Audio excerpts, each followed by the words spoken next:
नमस्कार दोस्तों, स्वागत है आप सभी का लेयर 3 एजुकेशन में। और आज का मॉक टेस्ट नंबर है अपना 44, यानी कि इससे पहले 43 मॉक टेस्ट हो चुके हैं जो आपके आते हैं सुबह डेली 7 बजे आपके आ जाते हैं। और शाम को 7 बजे भी एक क्लास आती है जो इवनिंग क्लास है आपकी, चैप्टर वाइज चलती है, जिसमें एवरेज रेशियो वगैरह सारे चैप्टर करवाए जा रहे हैं। तो वो भी आपको शाम 7 बजे देखना है और सुबह 7 बजे आपका मॉक टेस्ट। चलिए शुरू करते हैं। आज का 44वां मॉक टेस्ट है, 44 वाला। पहले क्वेश्चन के साथ शुरू करते हैं। देखिए, पढ़ने की कोशिश करिए। आपके सामने लिखा हुआ है प्रश्न, लिखा हुआ कि एक कक्षा के छात्रों के बीच 1800 चॉकलेट वितरित की गई। बोलो साहब, कितनी चॉकलेट थी? 1800।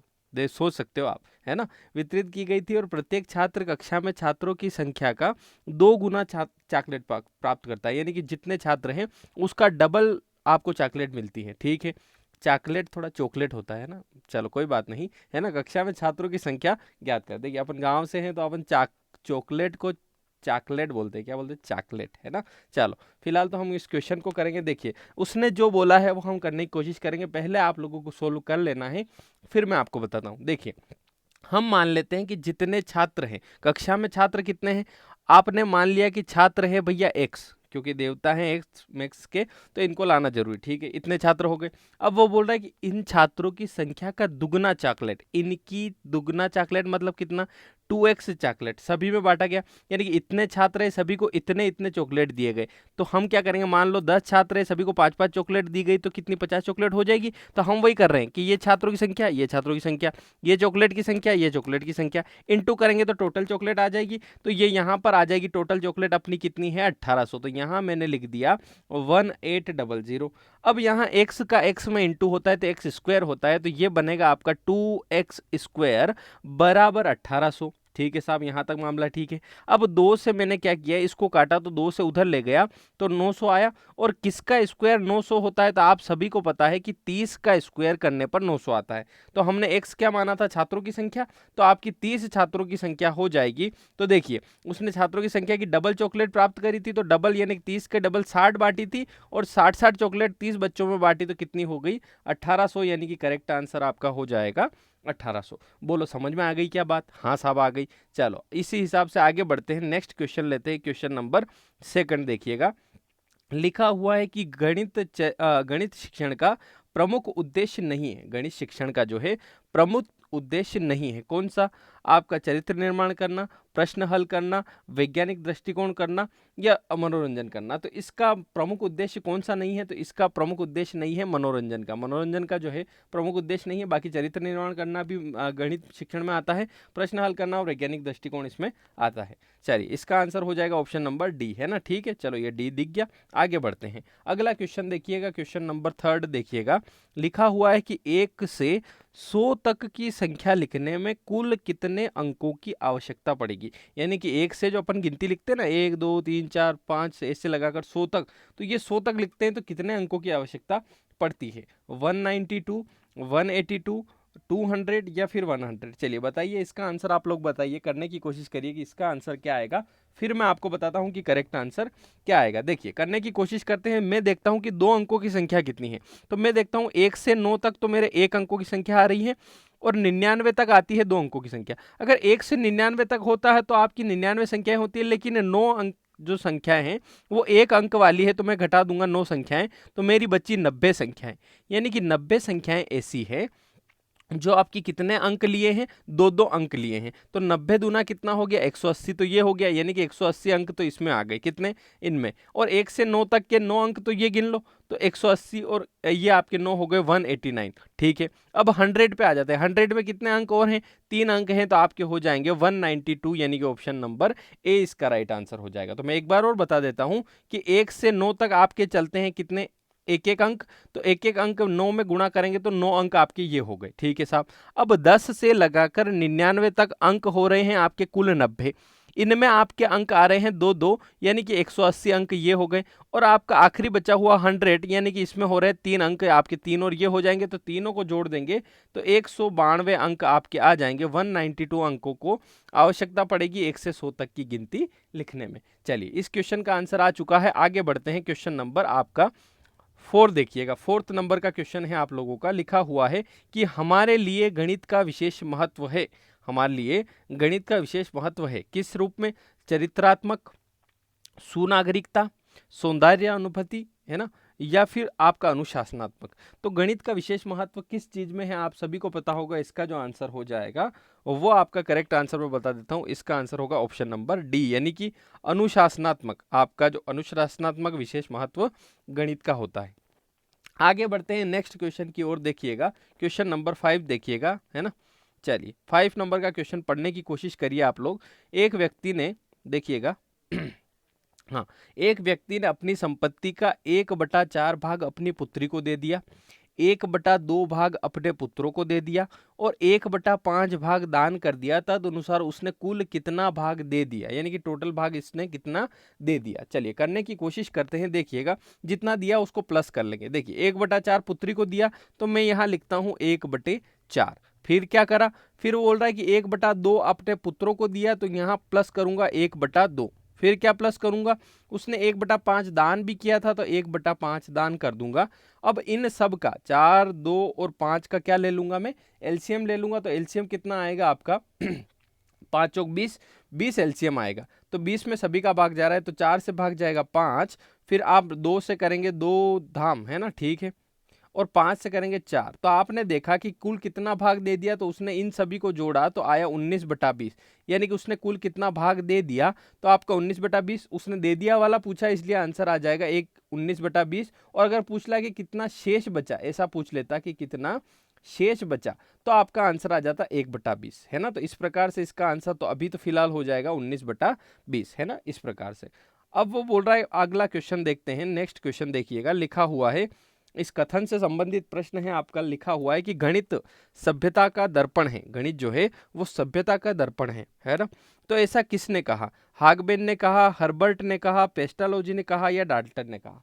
तो आपको पता होना चाहिए कि ये जो वाक्य है ये किसने कहा था। तो इसका जो आंसर हो जाएगा वो हो जाएगा ऑप्शन नंबर बी आपका हो जाएगा, कि हर्बर्ट ने कहा था कि गणित जो है सभ्यता का दर्पण है, यानी कि इस प्रकार से हर्बर्ट ने कहा था। तो इसका करेक्ट आंसर क्या हो जाएगा, हर्बर्ट हो जाएगा, ध्यान रखिएगा, है ना। आगे बढ़ते हैं, क्वेश्चन नंबर देखिएगा आपका 7 वाला। लिखा हुआ है कि किसी संख्या का 1/5, किसी संख्या का 1/5 उस संख्या के 1/7 से 10 अधिक, यानी 1/5 और 1/7 में अंतर कितना हो जाएगा, 10 का। तो वह संख्या क्या है। चलिए आप लोग कर लीजिएगा, वैसे भी बहुत ही सिंपल क्वेश्चन है, आप लोग कर लेंगे, कोई दिक्कत इसमें आने वाली आपको नहीं है। चलिए करते हैं, इस क्वेश्चन को करने की कोशिश करते हैं। देखिएगा बड़ा आसान है। पहले मैं संख्या मान लेता हूँ x, तो संख्या मानी x, तो उसका 1/5 कितना हो जाएगा, इसका 1/5 हो जाएगा x/5।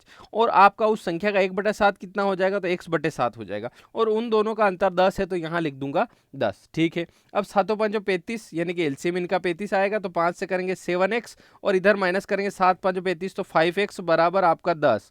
अब ये 10 के उधर क्या होगा कि ये जो 35 नीचे है ये आपका उधर चला जाएगा, और आपका 7 और 5 में से बचा तो कितना 2x, तो x की वैल्यू निकालना है तो 2 का इंटू हो रहा है, तो 2 कहाँ आ जाएगा आपका, बटे में आ जाएगा। तो जैसे ही बटे में आएगा 2 से कर देंगे आप 2 पंजे 10 और 5 का इंटू कर देंगे 35 में, तो 5 5 25 का 5 सिला 2, 5 या 15 और 2 17, यानी कि 175 इसका आंसर आ जाएगा। ऑप्शन नंबर कौन सा, ऑप्शन नंबर से आपका आंसर हो जाएगा 175, वो संख्या हो जाएगी। चलिए बड़ा आसान क्वेश्चन था। आगे बढ़ते हैं, क्वेश्चन नंबर आपका 8 वाला देखिएगा, आपका क्वेश्चन नंबर 8 देखिएगा। लिखा क्या है ना, लिखा है कि संश्लेषण विधि किस विधि की पूरक है। संश्लेषण विधि जो है वो कौन सी विधि की पूरक है या फिर सप्लीमेंट्री, किस विधि की सप्लीमेंट्री है, प्रयोगात्मक विधि की है ना, या फिर विश्लेषण विधि की है, या फिर आगमन विधि की है, या फिर निगमन विधि की। तो संश्लेषण विधि किसकी विधि पूरक हो सकती है, तो आपको पता है संश्लेषण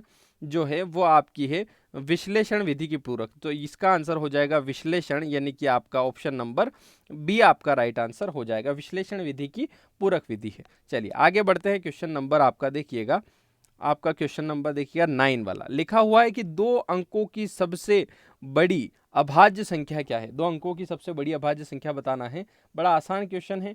आपका 99 तो नहीं होगा, देखिएगा, है ना, 97, 93 या 91। चलिए देखिएगा क्या आएगा आपका। तो इसका करेक्ट आंसर क्या हो जाएगा, तो इसका वैसे भी इनमें अभाज्य संख्या ही केवल एक ही है, कौन सी है आप बताओ। इसका जो आंसर हो जाएगा वो हो जाएगा 97। 97 आपकी अभाज्य संख्या है, बाकी सारी भाज्य संख्या है। कैसे, ये 99 आपकी 9 से भी कट रही है, 3 से भी कट रही है, 93 भी कट रही है कहीं से, 3 से, जबकि लगती अभाज्य है, लेकिन ये 3 से कट जाएगी, है ना। और ये जो है ये भी कटती है आपकी 13 से, 13 का भाग जाता है 7 बार में, 13 7 91। तो आपकी केवल एकमात्र अभाज्य संख्या है वो है आपकी कौन सी, 97। तो इसका आंसर हो जाएगा दो अंकों की सबसे बड़ी अभाज्य संख्या कौन सी है, 97। चलो ठीक है, और आगे बढ़ते हैं। क्वेश्चन नंबर देखिएगा आपका 10 वाला।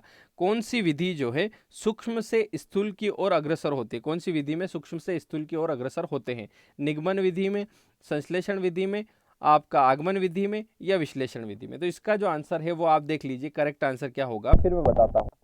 आपका जो करेक्ट आंसर हो जाएगा वो हो जाएगा आगमन विधि में सूक्ष्म से स्थूल की ओर अग्रसर होते हैं। चलिए आगे बढ़ते हैं। क्वेश्चन नंबर 11 देखिएगा आपका, 2 अंकों की सबसे छोटी पूर्ण घन संख्या क्या है, आपको बताना है 2 अंकों की सबसे छोटी पूर्ण घन संख्या क्या है। देखिएगा 2 अंकों की, देखिए सबसे छोटी पूर्ण घन संख्या, तो ये 2 तरह की संख्याएं होती है, एक होती है वर्ग संख्या, एक होती है घन संख्या।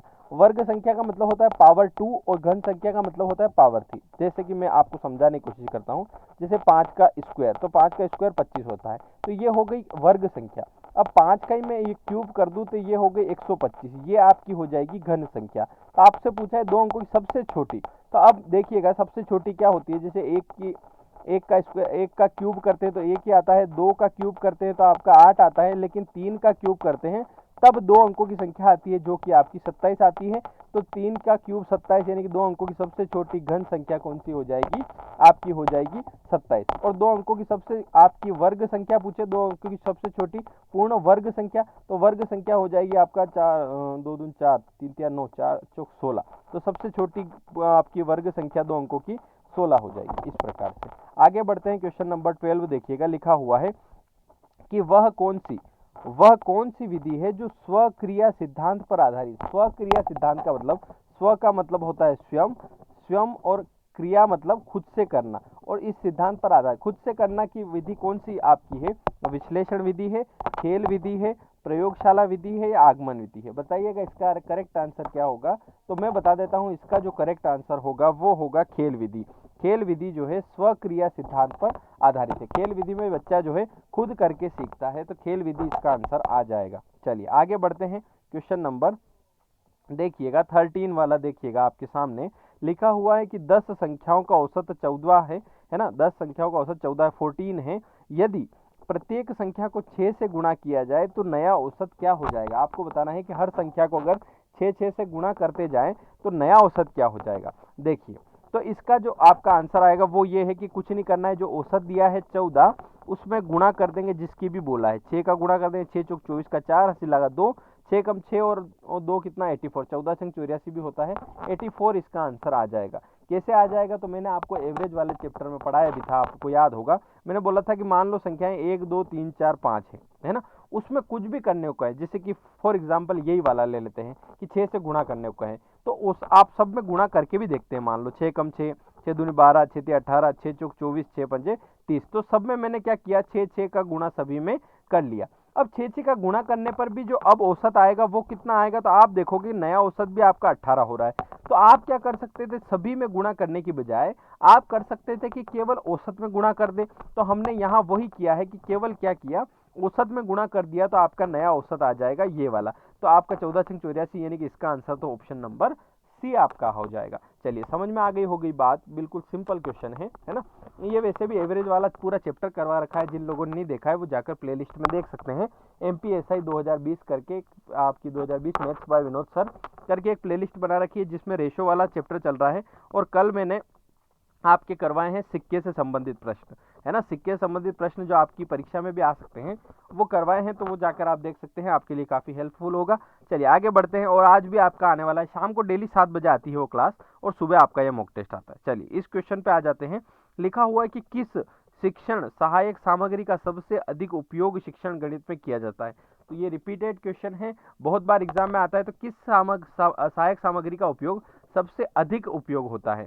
सबसे अधिक उपयोग किसका होता है, टेप रिकॉर्डर का, श्यामपट्ट या चौक का, चार्ट का या पोस्टर का। तो मुझे लगता है इसका जो करेक्ट आंसर होगा, वैसे भी करेक्ट आंसर आप सभी को पता है ऑप्शन नंबर बी, यानी कि ब्लैक बोर्ड और चौक का इसका आपका उपयोग सबसे ज़्यादा होता है। श्याम पट्ट है ना, श्याम पट्ट याद है, ब्लैक बोर्ड जो अपन साफ करते हैं जिस पर मॉनिटर खड़ा होकर नाम नहीं लिख देता था बचपन में, एक मॉनिटर नहीं होता चश्मे वाला जो आगे खड़ा रहता था, तो तुम लिखना कोई धुमाल करे तो अपना नाम ऊपर ही ऊपर होता था, वहाँ ऊपर ही ऊपर है ना अपना नाम लिखता था वो, वही श्याम पट्टा। चलो आगे बढ़ते हैं, क्वेश्चन नंबर 15 करके बताइए जरा कैसे करेंगे। देखिए लिखा हुआ है कि 177 रुपए को 177 रुपए को 1/2, 2/3 और 4/5 के 3 भागों में विभक्त किया तो दूसरा भाग क्या होगा। आपको बताना है दूसरा भाग क्या हो जाएगा, 75 हो जाएगा, 45 हो जाएगा, 72 हो जाएगा या 60 हो जाएगा। चलिए पहले तो मेरे को क्या करना है, मुझे पता है कि ये जो रेशो दिया हुआ है ये मेरा मुझे ठीक नहीं लगता, मैं सही 60 रेशो की ओर चलूंगा। सही 60 का मतलब होता है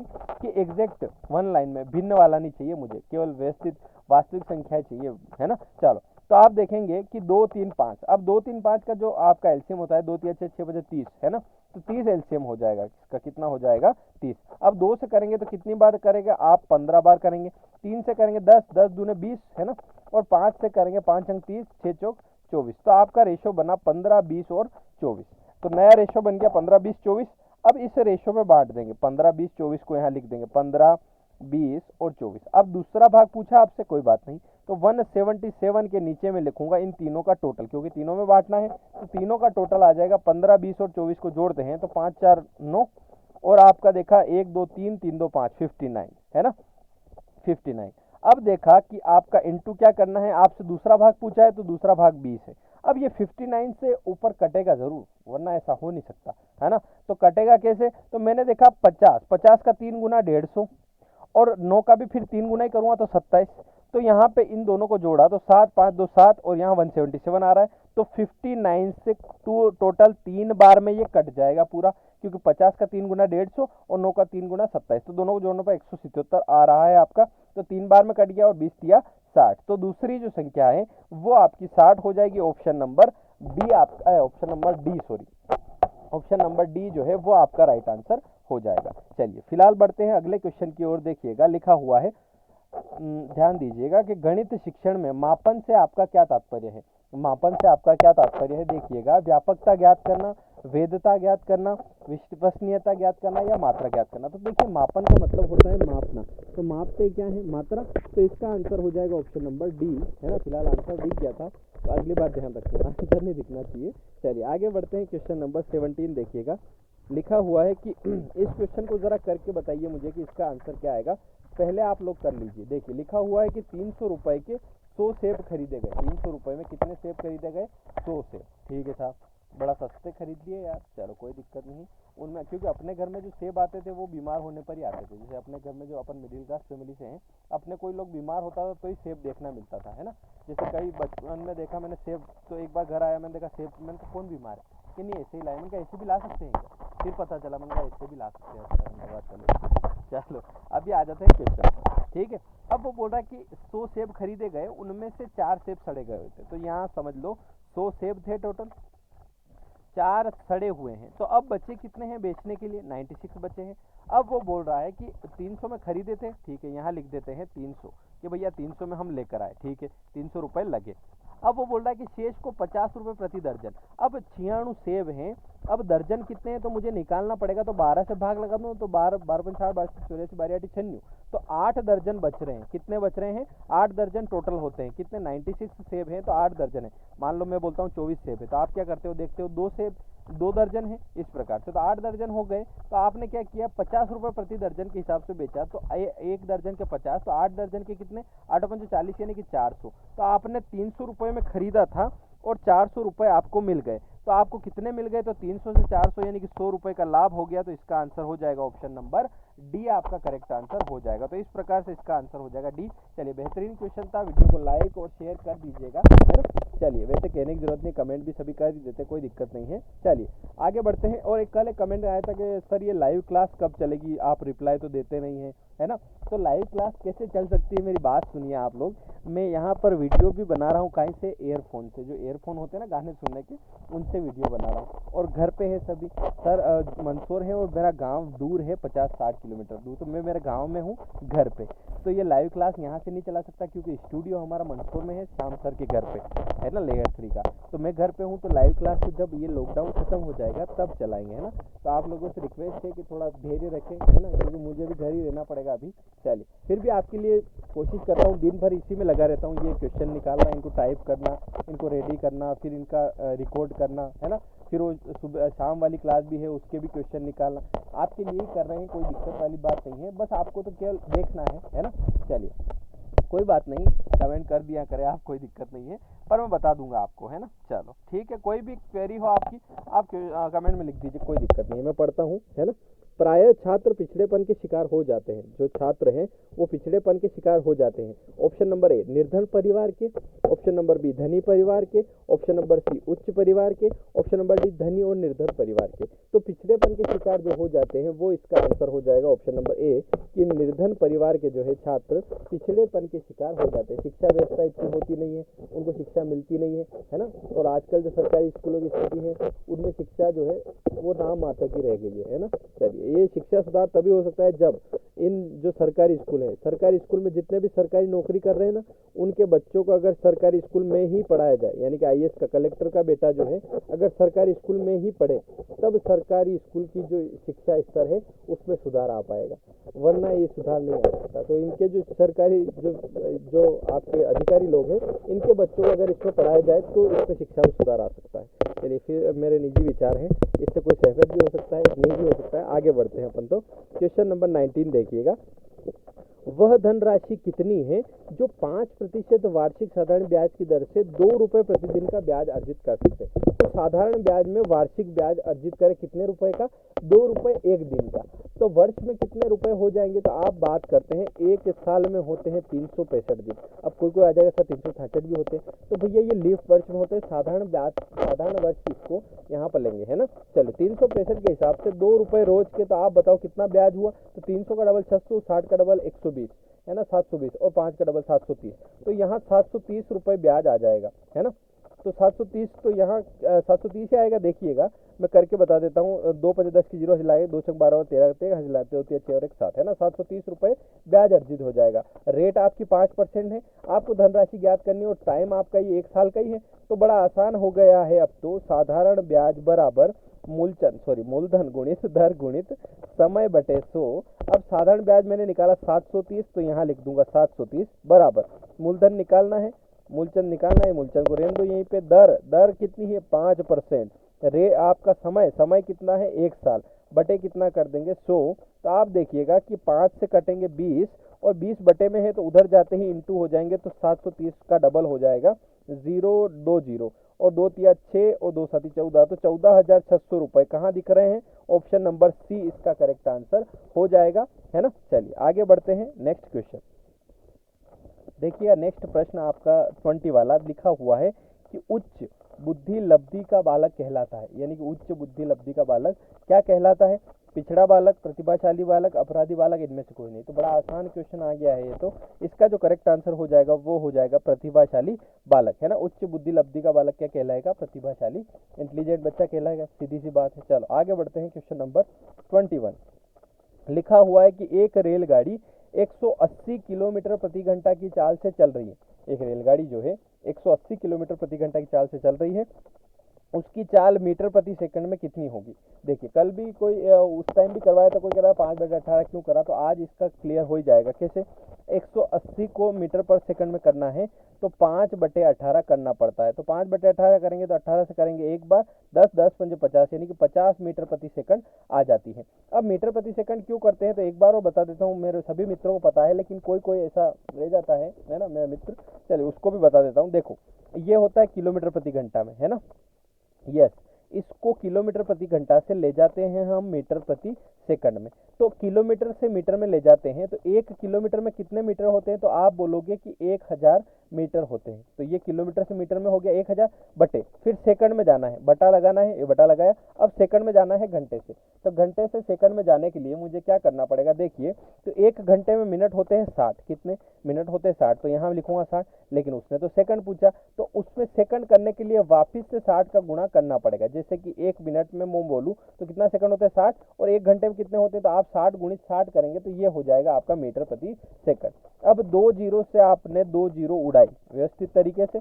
अब 10/36 आया तो इस 10/36 को वापस से काटा तो 2 पंजे 10 और 2 से काटा तो 18 आया, तो 5/18 आया। इसीलिए जब भी किलोमीटर प्रति घंटा से मीटर प्रति सेकंड में जाना हो तो 5/18 का इंटू करते हैं, और अभी किलोमीटर से मीटर प्रति सेकंड से किलोमीटर प्रति घंटा में आना तो 18/5 का गुणा करते हैं। बड़ा आसान है। चलिए आगे बढ़ते हैं क्वेश्चन नंबर, जैसे कि मान लो मैं बोल दूं 90 किलोमीटर प्रति घंटा को अगर करना हो तो आप 5/18 कर देंगे, है ना, तो इससे कट जाएगा 18 5 90 5 5 25, वैसे भी 50 इसका आ रहा था तो उसका तो 25 आएगा इसे, बड़ा आसान था। चलिए आगे बढ़ते हैं।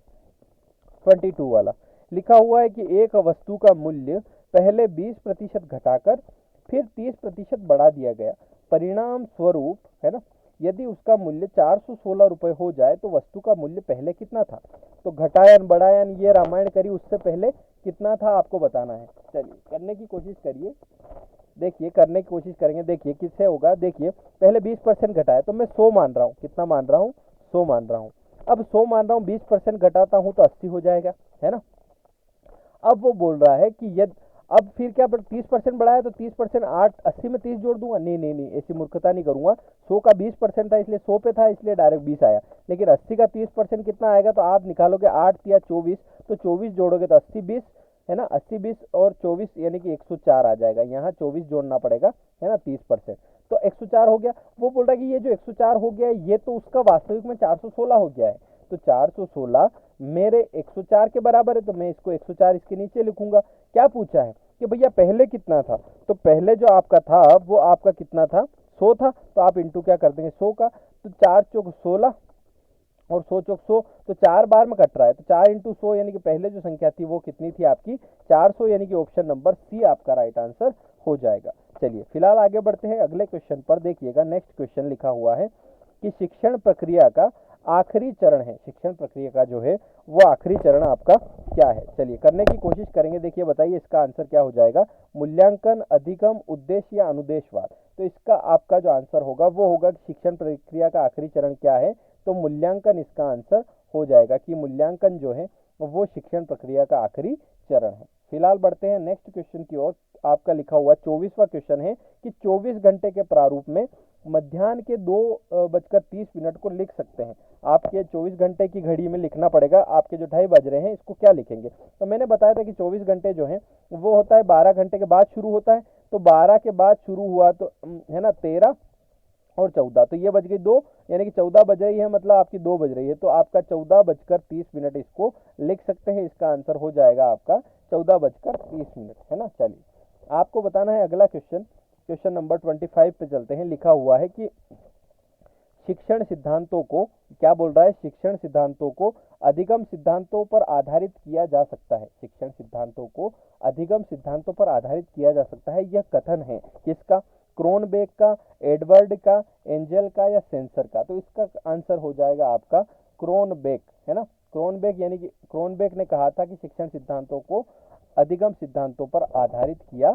जा सकता है। चलिए आगे बढ़ते हैं। क्वेश्चन नंबर आपका देखते हैं 26 वाला। देखिएगा 110 और 90 पैसों का योगफल क्या होगा। आप बताइए 110 और 90 पैसों का योगफल क्या होगा, करने की कोशिश करिए। 2 रुपये 210 पैसे, आपका 99 रुपये या 110.90 रुपये। चलिए इसका जो करेक्ट आंसर हो जाएगा वो बहुत ही सिंपल है, 110.90 रुपये।